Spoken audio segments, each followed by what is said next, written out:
나는 전능하신 아버지 하나님, 천지의 창조주를 믿습니다. 나는 그의 유일하신 아들, 우리 주 예수 그리스도를 믿습니다. 그는 성령으로 잉태되어 동정녀 마리아에게서 나시고 본디오 빌라도에게 고난을 받아 십자가에 못 박혀 죽으시고 장사된 지 사흘 만에 죽은 자 가운데서 다시 살아나셨으며 하늘에 오르시어 전능하신 아버지 하나님 우편에 앉아 계시다가 거기로부터 살아있는 자와 죽은 자를 심판하러 오십니다. 나는 성령을 믿으며 거룩한 공교회와 성도의 교제와 죄를 용서받는 것과 몸의 부활과 영생을 믿습니다. 아멘. 다 같이 찬송가 218장 내 맘과 정성을 다하여서 함께 찬양하심으로 하나님께 영광 올려 드리시겠습니다.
오늘 함께 나누실 하나님의 말씀은 로마서 13장 8절에서 10절까지 말씀입니다. 피차 사랑의 빚 외에는 아무에게든지 아무 빚도 지지 말라. 남을 사랑하는 자는 율법을 다 이루었느니라. 간음하지 말라, 살인하지 말라, 도둑질하지 말라, 탐내지 말라 한 것과 그 외에 다른 계명이 있을지라도 내 이웃을 내 자신과 같이 사랑하라 하신 그 말씀 가운데 다 들었느니라. 사랑은 이웃에게 악을 행하지 아니하나니 그러므로 사랑은 율법의 완성이니라.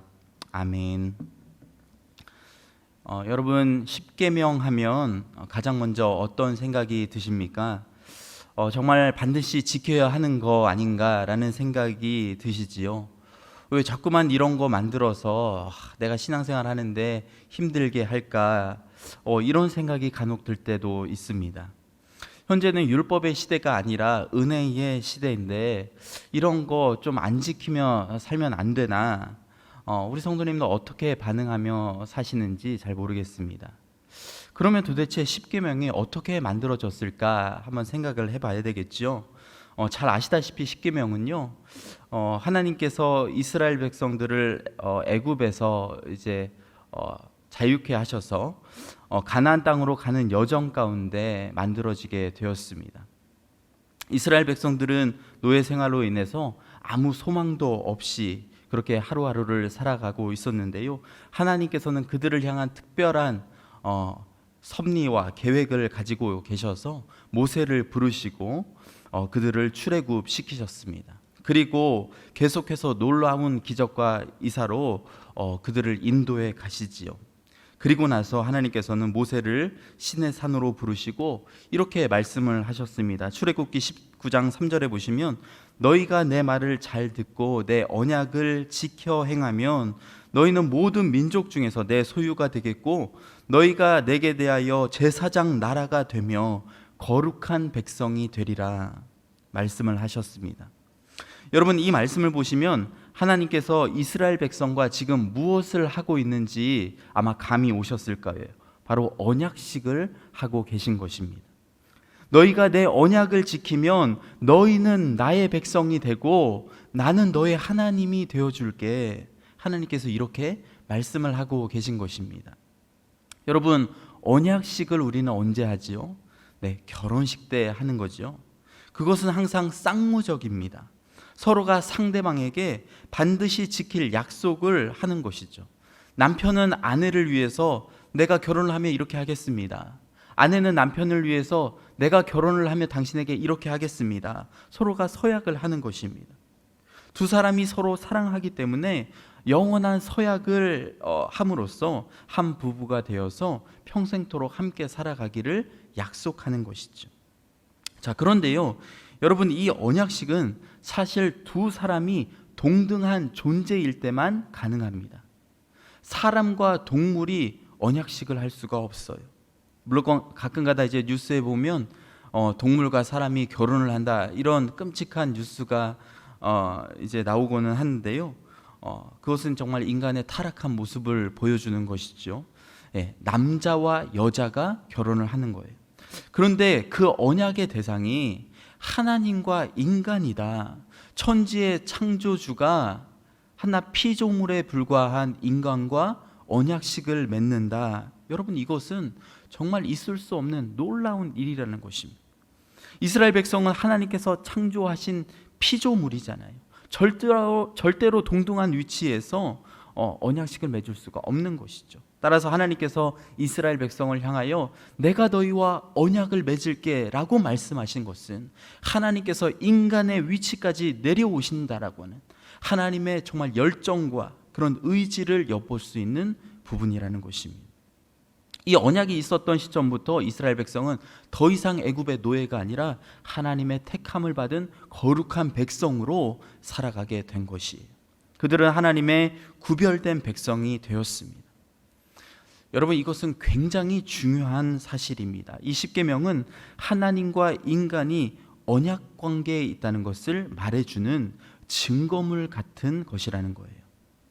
그렇기 때문에 그들은 이 언약 때문에라도 거룩한 백성답게 살아야 했던 것입니다. 하나님의 백성인데 여전히 노예처럼 살면 되겠습니까? 이제 왕이 되었는데 여전히 거지처럼 살면 되겠어요? 예. 다른 사람이 주는 밥을 먹으면서 정말 더러운 옷을 입으면서 길거리에서 잠을 자면 안 되는 거잖아요. 내 위치와 모습이 바뀌었다면 이제 거기에 걸맞는 모습으로 사는 것이 맞습니다. 이스라엘 백성도 마찬가지였어요. 온 우주 만물을 창조하신 하나님과의 언약식을 통해서 거룩한 백성이 되었기 때문에 이제 거룩한 모습으로 그들은 살아야 했던 것입니다. 애굽에서 믿던 우상을 섬기고 애굽에서 추앙하던 바로 왕을 따르며 사는 것이 아니라 이제는 영원하시고 그들을 창조하신 하나님의 말씀대로 순종하며 살아야 했던 것입니다. 근데 그 하나님의 백성으로 어떻게 살아야 하는지 그 내용을 다루고 있는 것이 바로 이 십계명이라는 거예요. 그렇기 때문에 이제 그들을 인도하여 내시고 구원하신 하나님께 정말로 감사하는 마음으로, 감격하는 마음으로 기쁘게 그 십계명을 지켜야 했던 것이지요. 여러분, 오늘날 우리는 어떻습니까? 이스라엘 백성과 전혀 다를 것이 없어요. 목사님, 저는 정말로 구원을 받아야 마땅한 존재입니다. 구원받을 자격이 있는 그런 사람입니다. 여러분, 이렇게 말씀하시는 분 여기 혹시 계신가요? 아니죠. 우리는 정말 자격이 없는 사람들이지 않습니까? 오늘 이렇게 새벽 기도의 영상을 보시면서 우리 성도님들 각자의 자리에서 주님을 바라보고 계시지만 오늘 하루 가운데 우리는 또 넘어지고 좌절하고 하나님 안에서의 방법보다 세상 방법을 더 추구하며 여러분 살아갈 수 있지 않습니까? 그런데 그렇게 자격이 없는 우리를 하나님께서 이스라엘 백성과 같이 선택하셨다라는 거예요. 아무런 대가도 없이 하나님의 독생자 예수 그리스도를 십자가에 달리게 하심으로 구원을 받게 하셨습니다. 그러므로 여러분과 제가 구원을 받기 위해 해야 할 것은 아무것도 없습니다. 단 1%도 우리의 노력과 의지가 개입되는 부분이 없어요. 그냥 하나님의 의지와 노력으로 우리는 구원을 받은 것입니다. 자, 그런데 그렇게 구원을 받은 우리가 이제 구원받은 하나님의 자녀로서 해야 할 일이 있다는 것입니다. 그것은 바로 구원받은 하나님의 백성으로 이 땅에 살아가는 것이, 구원받은 사람답게 사는 것입니다. 그렇게 십계명은 이런 우리에게 어떻게 살아야 할지를 구체적으로 보여주는 지침서가 된다라는 것입니다. 자, 그런데요, 자, 이 십계명 율법, 여러분 단순하지가 않습니다. 이스라엘 율법은 총 613개 조항으로 이루어져 있고요. 그 중에 248개는 무엇을 하라라는 계명이고 365개의 조항은요, 무엇을 하지 말라라는 계명으로 이루어져 있어요. 그러면 정말로 구약에 있는 613개의 율법을 다 이 악물고 지켜 행하면 율법을 잘 지키는 것인가? 하나님의 자녀로서 이 땅에 살아가는 것인가? 여러분, 그렇지 않다라는 것입니다. 그 대표적인 예가 바로 바리새인들이에요. 얼마나 율법을 꼼꼼히 잘 지켜 행하던 사람이었습니까? 그래서 예수님께서 안식일에 병든 자들을 치유하는 그런 부분에 대해서도 이의를 제기하잖아요. 왜 그렇게 하시냐고, 왜 안식일을 범하냐고. 그렇게 이야기하면서 예수님을 절대로 하나님의 아들로 생각하지 않았습니다. 그런데 예수님께서는요, 그렇게 율법을 잘 지킨 그들에게 그렇게 좋은 평가를 내리지 않으셨다라는 거예요. 그러니까 이 율법 조항 613개를 잘 지켜 행하는 것이 아니라 여기에 숨겨져 있는 하나님의 진짜 뜻을 우리는 찾아야 한다라는 거예요. 그것이 도대체 무엇일까? 하나님은 이 율법 613개 조항을 만드시면서 정말로 우리에게 말씀하시고자 하는 그 뜻이 무엇이었을까? 그것이 바로 오늘 말씀에 나와 있습니다. 오늘 말씀 8절에 보시면 피차 사랑의 빚 외에는 아무에게든지 아무 빚도 지지 말라. 남을 사랑하는 자는 율법을 다 이루었느니라. 율법을 완벽하게 다 지켜 행하는 방법이 있는데요, 그것이 뭐라고 오늘 성경 말씀을 이야기하고 있습니까? 다른 사람을 사랑하는 것, 그것이 율법의 완성이라는 것입니다. 9절에 보시면 이것에 대한 더 분명한 설명이 담겨져 있어요. 간음하지 말라, 살인하지 말라, 도둑질하지 말라, 탐내지 말라 한 것과 그 외에 다른 계명이 있을지라도 내 이웃을 내 자신과 같이 사랑하라 하신 그 말씀 가운데 다 들었느니라. 계명이 정말 수백 가지가 되지만 내 이웃을 내 자신과 같이 사랑하는 그 말씀 가운데 다 들어있다라는 것입니다. 내 이웃을 내 몸과 같이 사랑하는 말씀이 율법 가운데 인간관계에 대한 부분들은 다 커버하고 있다라는 거예요. 그러면 여러분, 율법에 나와 있는 하나님과 인간관계에 대한 부분은 어떨까요? 네, 마찬가지로 내 하나님 여호와를 사랑하라 라는 말씀으로 완성이 된다라는 거예요. 자, 이 말씀을 준비하면서 저는 사실 제 안에 좀 고민이 있었습니다. 그것은 왜 하나님께서 말씀하신 이 정말 소중한 율법을 예수님께서는 깨트리시면서까지 그렇게 바리새인들의 마음을 그렇게 힘들게 하셨을까? 그냥 안식일에는 함께 회당에서 예배 드리시고 쉬시면서 그렇게 귀한 사역을 감당하셨을 수 있으셨을 텐데, 만약 그랬다면 바리새인들도 아무 말 하지 못했을 텐데 왜 굳이 그렇게 예수님께서 하셨을까? 좀 깊이 묵상을 하게 되었어요. 묵상 가운데 주님께서 저에게 주신 생각은요, 예수님께서 바리새인들을 사랑하셨기 때문에 그렇게 하셨을 것이다 라는 마음이 제 안에 들었습니다. 그들을 정말로 사랑하셨기 때문에 율법의 가장 중요한 핵심이 무엇인가를 그들에게 가르쳐 주기를 원하셨다라는 거예요. 당연히 예수님도 안식일에 아픈 병자를 치료해서는 안 된다라는 것을 너무나 잘 알고 계셨습니다. 그런데 바리새인들이 보는 앞에서 그러한 기적과 이사를 행하신 목적은요, 그들에게 율법을 가장 잘 지키는 것은 하나님 사랑, 이웃 사랑이다라는 것을 가르쳐 주기 위함이셨다라는 거예요. 그것을 잘 받아들이지 못한 바리새인들은 결국 이러한 율법 문제가 이슈가 되어서 예수님을 십자가에 못 박아 죽이게 되지만, 예수님께서는 그들에게 진정한 율법이 무엇인지를 꼭 가르쳐주고 싶어 하셨다라는 것입니다. 사울 바도도 예수님의 말씀을 그대로 적용하면서 사랑이 율법의 완성이라는 것을 다시 한번 우리에게 이야기하고 있습니다. 하나님의 백성으로 살아가는 것은 결코 율법을 얼마나 잘 지켰느냐에 달려있지 않다라는 거예요. 율법을 바리새인들처럼 다 잘 지켜도 하나님을 사랑하지 않고 이웃을 사랑하지 않는다라면 그것은 아무 의미가 없다라는 것입니다. 그러나 만약 율법을 우리가 하나하나 다 잘 지켜 행하지는 못할지라도 하나님과 이웃을 정말 사랑하는 마음으로 하나님께 기도하며 그 마음을 구하며 또 그 마음으로 하루하루를 살아간다면 오늘 바울 사도는 우리에게 분명하게 말씀하고 있습니다. 당신은 하나님의 자녀로 지금 잘 살고 있는 것입니다.